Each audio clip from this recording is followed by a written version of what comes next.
shakhsiyaddii maxamed siyaad bare marka si kooban loo qeexo wuxuu lahaa laba sifo oo iska soo horjeeda. wuxuu lahaa samaan iyo xumaan isku dhafan. wuxuu ahaa xariif midabo badan leh oo aanan lahayn meel loogu soo hagaago. marka laga eego dhanka wanaagsan wuxuu ahaa madaale karti badan oo awood u leh inuu dhowr ayaamood nasasho la'aan si xiriir ah u shaqeeyo iyadoo aan laga dareemin in yar oo daal ah. wuxuu ahaa aftahan eebba ku manaystay xusuus xaddaaf ah, hibana u lahaa inuu aragtidiisa u fasiro bulshada aadna ugu beerlaxawsado. maadaama maxamed siyaad bare uu ka mid ahaa kaadiriintii gumaysiga tababaray, fikir ahaan wuxuu u janjeeray dhanka Talyaaniga. maxamed siyaad bare marka uu bulshada la hadlay wuxuu ahaa mid aftahan ah oo heli ogaa hadallada.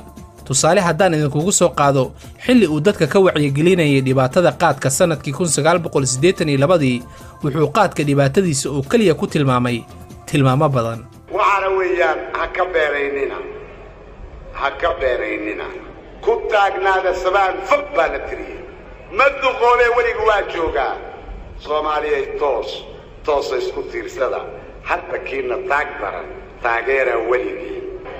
waxaan markaa u leexanayaa in jaadka qabiilku waa firdhiye, jaadku waa baktiye, waa xudriye, waa dilaha khalaaqadda, waa dilaha tacabsashada, waa dilaha qabka binu aadamka iyo isxilhaynta, waa dilaha, waa wax mabartaha, waa matalcadaha, waa isticmaalu shaqeeyaha, waa sulliqaha. ma waxaas baynu adkaysan karaynaa? maya, uma adkaysan karno, ma yeelin karno. maxamed siyaad bare sidaan horey u soo sheegnay wuxuu u janjeeray dhanka Talyaaniga, haddana xaqiiqdii ma ahayn kabaqaad shisheeyaha u sujuuda oo Soomaalinimada ayuu aad iskula weynaa. ma ahayn sida siyaasiyiinta maanta jira ee lagu tilmaami karo duyuusta dalkoodii iyo dadkoodaba u gacangeliyey xabashida iyo carabta iyo weliba waddamada reer galbeedka ee danaha gaarka ka leh khayraadka dalka Soomaaliya. wuxuu ahaa bulshay dabeecad wanaagsan oo aanan isla weynayn, kuna dadaala inuu qof waliba dhegaysto isla markaana uu qanciyo. hibadii iyo kartidii uu alla ku manaystay haddii uu si habboon u isticmaali lahaa, hubaal dalka wuxuu ahaan lahaa mid horumar gaara, wuxuuse u isticmaalay si qaldan. haddaba marka dhanka xumaanta laga eegana wuxuu ahaa nin aad ugu liitay diinta, kuna soo koray agoonnimo iyo ciilqab. wixii gaf loo geystayna aanan weligii iloobin. habdhaqankaasi waxaa lagu tilmaami karaa weligaa ha iloobin, hana cafin. waana meesha ay Soomaalida ka tiraa rajay rijaal ma noqdo. maxamed siyaad bare wuxuu ahaa malab iyo dacar meel ku wada jira. mar wuxuu ahaa nin gob ah oo abaal guda kuna shaqeeya maahmaahda ah, abaal raaga rag iyo geel baa leh. qofkii wax yar oo abaal u geystay markii uu madaxweynaha noqday ayuu si wanaagsan u darajeeyey. marna wuxuu ahaa uurmariid si foolxun u ficil qaata kuna shaqeeya maahmaahda ah, xasuustaa ma xiriirsho. maxamed siyaad bare 1969kii wuxuu Soomaaliya ka xoreeyey gafanayaal dhiigga ummadda jiqa iyo gumaysi siloon. laakiin ayaandaro waxay dhacday markii uu tagay iyaduusan dalka uusan ka jirin wax nidaam ah. qaar qabri madow ayaa lagu xabaalay, qaarna xere qaxooti ayay ku darxumaysnaayeen. sidaasi darteed wuxuu ahaa xoreeye gumeeye. mar wuxuu ahaa haliyey aragti fog leh. 7 sano ee ugu horeysay maamulkiisa wuxuu howlgeliyey Soomaali oo dhan.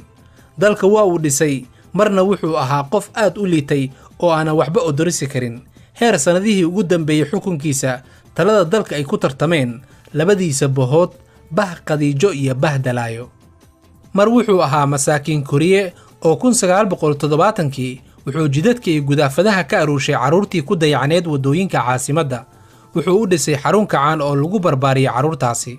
marna wuxuu ahaa maati xasuuqe oo 1988 shacab masaakiin ah oo waqooyiga Soomaaliya ka qaxayay ayuu amray in diyaaradaha qaranka ay duqeeyaan, isaga oo dhulka la simay naf iyo maalba waxay lahaayeen dadkaasi masaakiinta ahaa.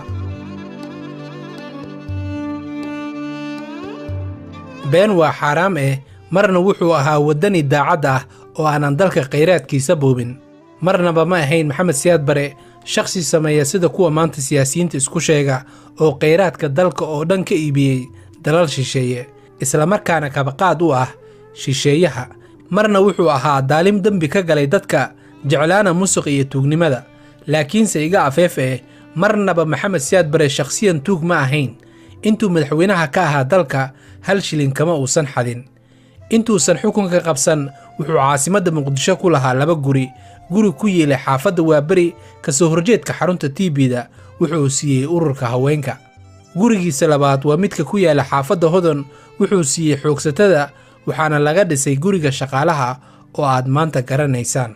wuxuu ahaa nin xukunka aad u jecel oo kursiga iyo waddanka kursiga la weyn yahay. wuxuu kaloo noqday nin qabiilka iyo qaranka uu la weyn yahay oo aanan ka fikirin mustaqbalka iyo masiirka ummadaba midna.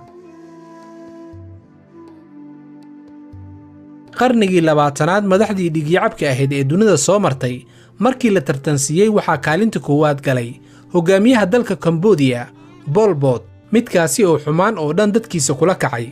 waxaase kaalinta labaad galay Jaale Maxamed Siyaad Bare oo kaalinta labaad ku galay xukun jacayl iyo xasuuqa dadkiisa.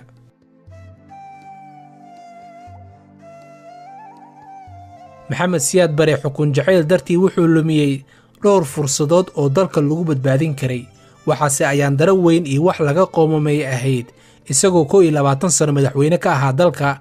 markii caasimadda laga saaray 26kii bishii koowaad 2 goor ayuu soo jabhadeeyey oo uu damcay inuu dalka qabsado, Abriil 1991 iyo Abriil 1992. Maxamed Siyaad Bare wuxuu soo abaabulay dagaaladii ku caanbaxay ruug cadaagii soo rogaal celi, midkaasi oo sababay halaagii iyo macluushii koonfurta ku habsaday. marka la qiimeeyo dagaalada iyo jabhadeynta uu soo galay Maxamed Siyaad Bare, waxaad is leedahay dhibic dhiig ah oo wadaniyad iyo xilkasnimo ah kuma jirin Maxamed Siyaad Bare. maxaa yeelay dhigiisa Mengistu Haile Mariam markii dalkaasi laga saaray 28kii bishii shanaad 91 wuxuu Addis Ababa ka baxay iyadoo aanan hal guri dumin. diyaaraddii uu ku tagay dalkaasi Zimbabwe ee uu la baxsaday dib ayuu dalkiisa Itoobiya ugu soo celiyey. taxanaha taariikhda Maxamed Siyaad Bare waxaa lagu xasuusan doonaa 2 arrimood oo lid isku ah. wejiga wanaagsan waxaa lagu xasuusan doonaa inuu ahaa hogaamiyihii ugu waxqabadka badnaa abid ee soo mara maamulka Soomaalida, isla markaana ka tagay raad muuqda sida qorista afka Soomaaliga. waxaa kaloo lagu xasuusan doonaa hogaamiyihii isku dayay kuna dadaalay inuu Soomaaliya ka xoreeyo gafanaha gudaha iyo gumaystaha shisheeye, balse labadiiba waa uu ku guuldaraystay.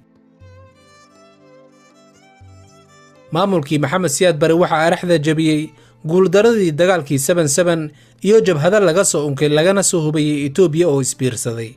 kadibna waxaaba muran iyo mugdi galay midnimadii Jamhuuriyadda Soomaaliya.